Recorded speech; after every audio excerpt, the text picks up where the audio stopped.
नमस्कार, मेरा नाम सुमित द्विवेदी पवन है और आप देख रहे हैं भोजपुरी बचाओ। भोजपुरी बचाओ को देखने वाले तमाम आलोचक, समर्थक, अभिभावकों का सही हृदय धन्यवाद कि आप सभी हमें देखते हैं, सुनते हैं और भली भांति उन बातों को आप गुनते भी हैं और अपनी प्रतिक्रिया भी देते हैं। आज हमारे साथ भोजपुरी इंडस्ट्री के ऐसे गीतकार बैठे हुए हैं जो कि वर्तमान के दौर में आपको बता दें कि इस नाम के बगैर भोजपुरी गीत संगीत अधूरा है। नाम है पवन पांडे और हमेशा विवाद में ना रहते हुए भी विवाद में रहते हैं। बहुत बहुत स्वागत है आपका। चलिए, आपको भी स्वागत है और तो छोट भाई और चलिए, सबसे पहला सवाल आपसे यही करेंगे। आप विवाद में ना रहते हुए भी वर्षों से विवाद में रहते हैं, जैसे कि छोड़ी खेसारी के पवन लगे चली जी बहू, ये गाना जो था काफी ब्लॉकबस्टर था और दर्शकों ने उसको सराहा भी। उसका पार्ट 2 भी आपने लेके आया। पार्ट 3 जो है काफी चर्चे में है, कब तक लेके आ रहे हैं? पार्ट 3 अब देखिए कब तक आएगा खेसारी के साथ। नवंबर में तो चांसेस है, क्योंकि पार्ट 1 आया था नवंबर में, जी, सेकंड नवंबर में आया था, थर्ड भी नवंबर में आना चाहिए। थर्ड भी नवंबर में ही। सबसे पहला आपसे सवाल यही करेंगे। आज तो भोजपुरी इंडस्ट्री में पवन पांडे एक ऐसा नाम है जिस नाम के बगैर भोजपुरी गीत संगीत का कल्पना करना भाई मतलब मुश्किल ही नहीं, नामुमकिन है। लेकिन जब शुरुआत आपने किया था तो उस दौर में, उस वक्त किस स्थिति में आपने शुरुआत किया था? शुरुआत तो मेरा बहुत कष्टदायक है और शुरुआत में तो आप भी देखे हुए हैं, क्योंकि आप भी उस समय राइटर का काम करते थे। जी। और हमको लगता है कि शुरुआती दौर में बहुत हम तो लगभग लगता है कि सभी कलाकार को फोन किए थे। खेसारी जी तो हमारे गांव के थे, उनको फोन नहीं करना पड़ा, उनको तो बोले सामने से और गाना शुरू हो गया।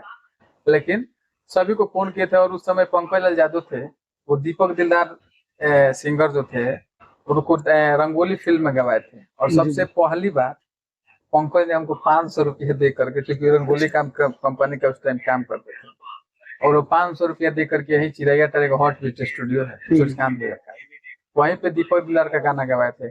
और हम दीपक दिलदार को उस समय जानते भी नहीं थे, और दीपक दिलदार मेरे सामने गाना भी नहीं गाया था। मैंने गाना लिख के स्टूडियो में पंकज को दिया और यहाँ से म्यूजिक बना के गया, वो दिल्ली गाना गाए। और हम लोग जब सुभाष शर्मा है डुमरसन के उनके यहाँ शादी में जब मिले तो वो यहाँ पैंट पहन के दीपक दिलदार वहाँ मतलब इधर उधर घूम रहे थे, तो हमको बोले कि पैर छुए और बोले कि आपका पहला हम गाना गाए। तो मुझे पहला गाना गाया और पहला पैसा वहीं से मिला, दीपक दिलदार से। हाँ, तो वहां से मुझे क्या हुआ कि मुझे अच्छा लगा कि भाई चलिए, उस समय 150 रुपया हमारे घर से मिलता था। जी। और 500 रुपया जब एक गाने का मिला तो मुझे बहुत अच्छा लगा। पवन पांडे एक ऐसा नाम है जो कि एक लंबे अरसे से एक अपने वसूल, एक अपने नियम, एक अपने शर्त पे चलने वाले व्यक्ति हैं। जब वो किसी कंपनी का हाथ पकड़ते हैं तो उस कंपनी के साथ लंबे अरसे तक काम करते हैं। जब किसी गायक का हाथ पकड़ते हैं उस गायक के साथ भी लंबे अरसे तक काम करते हैं। पवन पांडे इतने हम्बल हैं या फिर चमचागिरी करके इतने आगे बढ़े हैं? तो पब्लिक जानती है, सब लोग जानता है, यूट्यूब जानता है कि कभी हम चमचागिरी नहीं किया, किसी से समझौता भी नहीं किया। अगर समझौता किए होते तो हमसे ज्यादा गाना लिखने वाला कोई नहीं होता, लेकिन वैसे हम काम नहीं करते।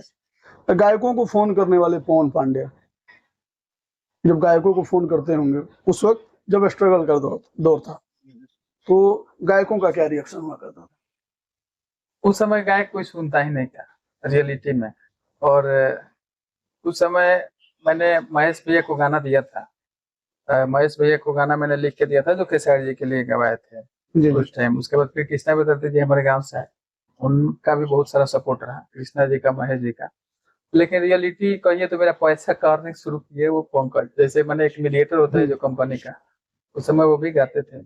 और ये सच्चाई है। वो हम लोगों ने करीब करीब 1 साल 1.5 साल था, क्योंकि उस समय एंगल म्यूजिक में सब लोग काम करते थे और एंगल म्यूजिक दिल्ली में थी और हम रहते थे पटना। हम छपरा पढ़ते थे, छपरा से पटना आते थे। पंकज सिवान रहते थे, आई काम उठाते थे, खूब कंपनी का गाते थे, लेकिन तेज आदमी थे, इधर उधर कंपनी का काम और सिंगर लोग उठाते थे।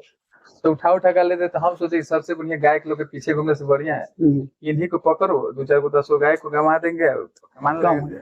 हाँ, उसमें देवी गीत भी बजा था दीपक दलाल का, और एक गाना भी बजा था। पवन पांडे पहले गायकों को फोन करते थे, अब गायकों का फोन आता है। पहले गायक पवन पांडे को भाव नहीं देते थे। क्या ऐसा होता है आज पवन पांडे गायकों को भाव ना देते हो? नहीं, ऐसा नहीं है, कोई भी गायक मेरा शिकायत नहीं कर सकता है। मैं अपने तरीके से चाहता हूँ कि सब लोग मुझसे खुश रहें। बाकी हम इंसान हैं, हर आदमी को खुश नहीं रख सकते हैं। और मैं किसी को इग्नोर नहीं किया हूँ, किसी भी गायक कलाकार को। जिसने जी। मुझसे फोन किया है, पैसा अगर नहीं भी दिया तब भी गाना लिखा, अगर वो मुझे गाना गाना चाहता है तो हाँ बस जी जी। रिस्पेक्ट अगर दे रहा है तो भी नहीं। जी आप टेर बतियाइएगा हमसे गाना लीजिएगा तो कोई नहीं, मतलब सुपरस्टार होंगे तब वो टेर बतियाएंगे तो गाना नहीं। पवन पांडे एक ऐसा नाम जो कि इंडस्ट्री को एक से एक बड़ा हिट, यूं कह लीजिए कि खेसारी लाल यादव के कैरियर का सबसे बड़ा हिट गाना मिलते मरद हमके भूल गई, जो कि मतलब यूट्यूब के दौर में अगर देखा जाए, डिजिटल प्लेटफॉर्म पे देखा जाए, एक चैनल पे देखा जाए, तो सबसे ज्यादा व्यू अचीव करने वाला खेसारी लाल यादव के जीवन का पहला गाना है। वो गाना आपने कैसे लिखा था, कब लिखा था, और क्या मन मिजाज में आया तो उस गाने को आपने लिखा था, और क्या उस गाने से आपको उम्मीद थी कि ये गाना इतना सफल हो जाएगा? नहीं, देखिए उस गाने को हम लोगों ने लिखा था तो ऐसा नहीं था कि वो हमको रियली बताएं, तो उस गाने से इतना उम्मीद नहीं था कि ये गाना इतना व्यूज वाला बन जाएगा। लेकिन क्या हुआ था कि उसी टाइम यूट्यूब माने एकदम पीक पर था। अभी तो यूट्यूब सामान्य हो गया है, लेकिन उस समय नया नया यूट्यूब आया था और नई नई आदिशक्ति कंपनी भी खुली थी। जी जी। और हम लोग आदिशक्ति से कंपनी से हम लोग एक जोश के साथ एक टीम बना के काम करते थे उस टाइम आदिशक्ति के लिए। और जब वो काम कर रहे थे तब जब हम लोग ने लिखा तो इतना उम्मीद नहीं था कि चूंकि ये गाना बजेगा, लेकिन भगवान की कृपा गाना के व्यूज भाग गया। पवन पांडे के करियर में एक गाना आता है, डोली में गोली मार दी, काफी सफल होता है। पार्ट 2 भी बनाते हैं, पार्ट 3 का दर्शक इंतजार कर रहे हैं, और पार्ट 3 अगर सब कुछ सही रहा तो नवंबर में आएगा भी। लेकिन इंडस्ट्री का इतना सफल गाना मिलते मरद हमके भूल गई, उसका पार्ट 2 कब लेके आ रहे हैं पवन पांडे? क्या इसके बारे में कभी आप लोगों ने सोचा है, या फिर प्लान कर रहे हैं, या फिर सोचते हैं कि हो गया तो हो गया?